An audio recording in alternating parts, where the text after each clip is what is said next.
A time comes in your relationship with a narcissist, be it a parent or a partner, when you release all that fear that once used to keep you chained. Something inside you wakes up, something really ancient, something cosmic, something bigger than words, bigger than pain, bigger than every tear you cried trying to earn their love.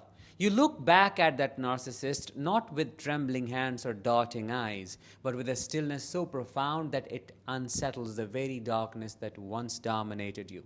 With one look, you channel your immense energy in a way that immediately challenges their facade and shows them their place. Not only their place, but your power, a power they will never be able to control again. Hi, I am Danish, a narcissistic abuse recovery professional. Welcome to my channel. In this episode, I am going to reveal that one look to you that haunts a narcissist forever. Stay until the very end because I am going to share my personal experiences, real moments when I gave this look and everything changed. First, let's talk about how your body behaves in the presence of a narcissist before this awakening happens. You stop making eye contact, not even realizing when it happens. Your hands shake without permission. Your voice trembles when you try to speak. Your throat feels tight and your shoulders tense and shrink inward like you are trying to disappear. You never face them directly. You move away, tilt your body, look down, avoid being seen, especially when they are talking at you, not to you.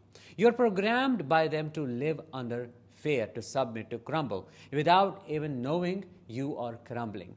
That is where your fear of confrontation comes from. Not because you're weak, but because you have been trained to believe that opening your mouth is extremely dangerous. So you stammer, you struggle to speak your truth, because every time you did in the past, you were criticized, questioned, punished, humiliated, or abused in some way. Your nervous system associates expression with danger. So what do? You stay silent, you stay small, and they keep winning. This goes on for years. It becomes your default setting. But then something in your soul can no longer take it. A day comes when you're done with their traumatizing tactics, done with the cycle of fawning and appeasing, done with explaining yourself to people who were never interested in understanding you in the first place. A force inside you awakens, a force you had forgotten you even had. You decide to give it back to them, not with rage, not with insults, not even with dramatic speeches. You give it back with your energy, with your body, with your silent defiance.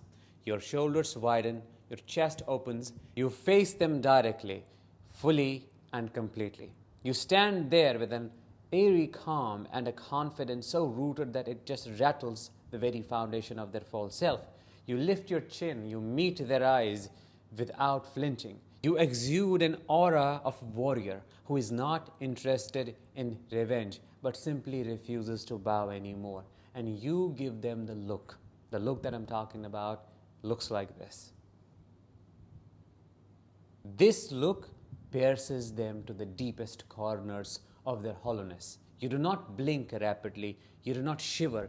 You do not shrink. You hold their gaze with the steadiness of someone who knows, someone who has seen the darkness and is no longer afraid of it. You do not scream, you do not curse, you do not move, you do not engage. You just exit in a way they cannot dominate.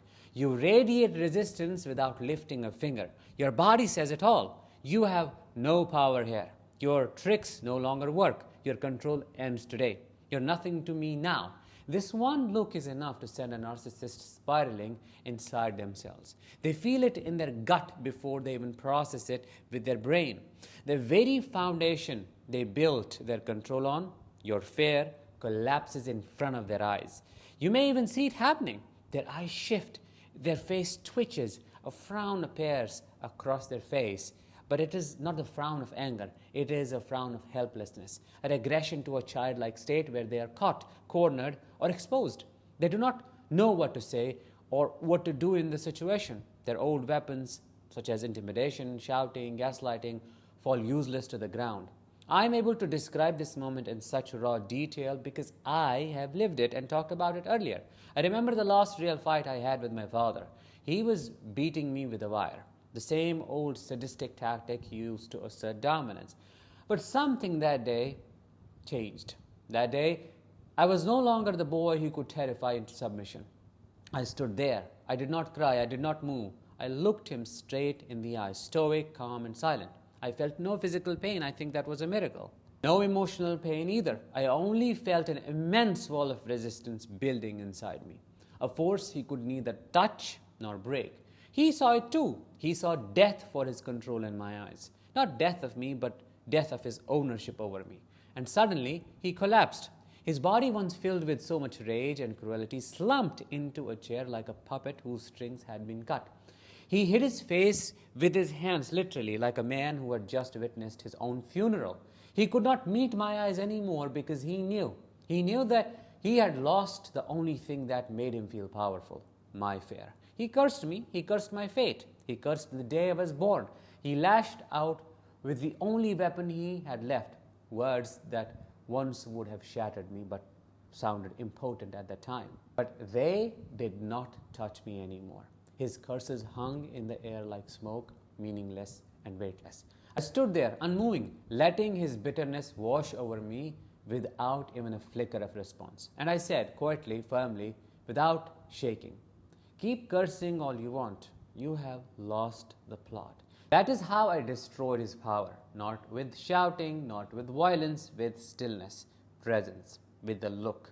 It took me years of silent suffering to get to that moment, years of carrying a burden that was never mine, years of learning to shrink myself just to survive, years of second-guessing my worth, questioning my sanity, believing their lies. But when that moment finally came, it did not take grand speeches or revenge plans. It took only one thing, the return of my own soul to myself. And once that look was given, there was no going back. I did the same thing with my mother in a different context. I remember her sitting there, wailing loudly, fake crying, throwing herself into another performance because she's a covert narcissist. She was trying to bait me with guilt, trying to lure me back into the role of the good, obedient child who would fall for her script. It had worked for years, I'm telling you. It had worked for a long time, but not anymore. I stood there. I did not rush to console her like I used to. I did not fall into the trap of believing the performance.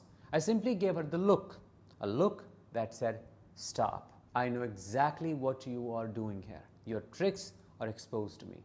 And like magic, the crocodile tears disappeared. Not gradually, but instantly. The fake sobbing stopped. The mask slipped.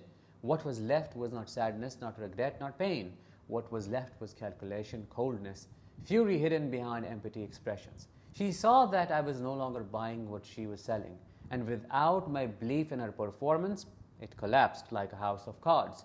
That is the thing about narcissists.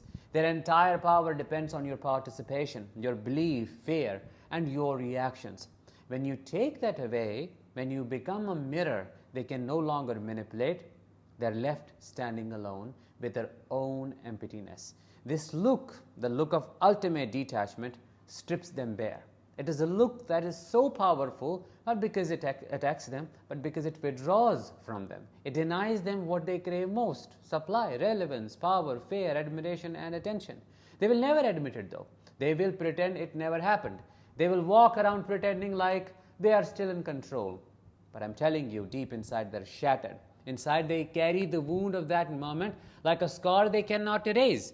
Because that look is not just a rejection, it's a revelation. It's an unveiling of their truth.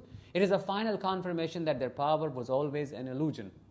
Even if they move on to new victims, even if they rebuild their fake throne somewhere else, they carry the memory of you standing there, untouched, unafraid, and unbroken. They live with it every single day. They replay it in their minds in the quiet of their nights. They remember your eyes steady, calm, burning like truth. They remember their own collapse as well, the shame, the rage, and the helplessness they felt. They remember that for once they were seen, truly seen, and found to be nothing. And you walk away free. You walk away with your dignity, your soul, and your future intact. You walk away knowing they can never touch you again. That one look said it all, without words, without noise, without violence. It said, "You have no power here." It said, "Your reign of terror is over." It said, "I belong to myself now." And that truth will haunt them for the rest of their lives. Have you given this type of look to the narcissist you have been hurt by? If yes, let me know what your experience was like in the comments below. With that, let's bring this episode to an end. Thank you so much for watching and listening. I will talk to you in the next one. Until then, as always, let the healing begin and continue.